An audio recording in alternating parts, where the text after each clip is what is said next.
Hello guys, আসসালামু আলাইকুম। আজকে আমি আপনাদের সাথে শেয়ার করব আদিবাসীদের গ্রাম।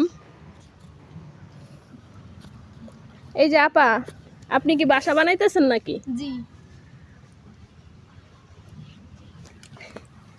আপনার বাসাটা তো অনেক সুন্দর। এটা কি তৈরি করা হয়ে গেছে? হ্যাঁ।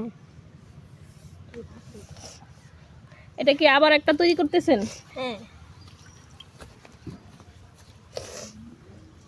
মাটির বাসা তৈরি করতেছে। আদিবাসীরা মাটির বাসায় থাকে। এই যে আপা, এদিকে তাকান। আপনার ছেলে মেয়ে কয়জন? একজন। স্বামী কোথায়? মাঠে গেছে। ও, আপার একজন ছেলে। এই আপা আরেকটা বাসা তৈরি করতেছে। এই আপার বাসাটা অনেক সুন্দর।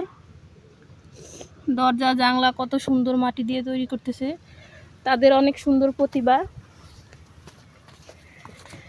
এই যে আপা, জি। এই বাসাটা কি আপনার? জি।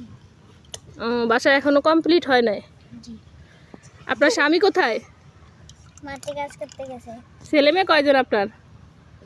ছেলে মেয়ে দুইজন। কি এক ছেলে এক মেয়ে নাকি? জি। ও, আপনার ছেলে মেয়ে কোথায়? মাঠে খেলা করতে গেছে। ও, অনেক সুন্দর বাসা। এদিকে একটা ভাইয়া দেখতে পাচ্ছি, বাসা তৈরি করছে। ভাইয়ার বাসাটা অনেক সুন্দর হয়েছে। অনেক সুন্দর বাসা তৈরি করছেন তো আপনি। দারুণ সুন্দর বাসা। কয় রুমের ফ্ল্যাট এটা? 4 রুমের। ও, এই যে দেখেন, অনেক সুন্দর বাসা। এটা কি মেন দরজা? জি।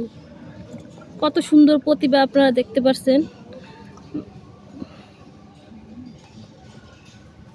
অনেক সুন্দর হয়েছে আপনার বাসাটা ভাইয়া।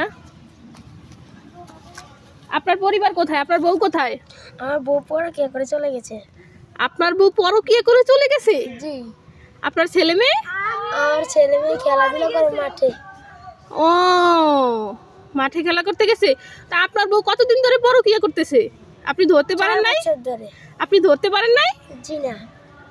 ও, আপনার বউরে কি আপনি আর খোঁজেন নাই? চলে গেছে, আর খুঁজে পাবো না। বিয়ে টিয়ে করবেন না ভাইয়া? এটা দেখি। ও আচ্ছা আচ্ছা আচ্ছা, ভাইয়া বিয়ে করবে। ওনার জন্য একটা পাত্র দেখে দিবেন। ভাইয়া অনেক সুন্দর। দেখেন, অনেক সুন্দর বাসা ওনার, মাটির বাসা।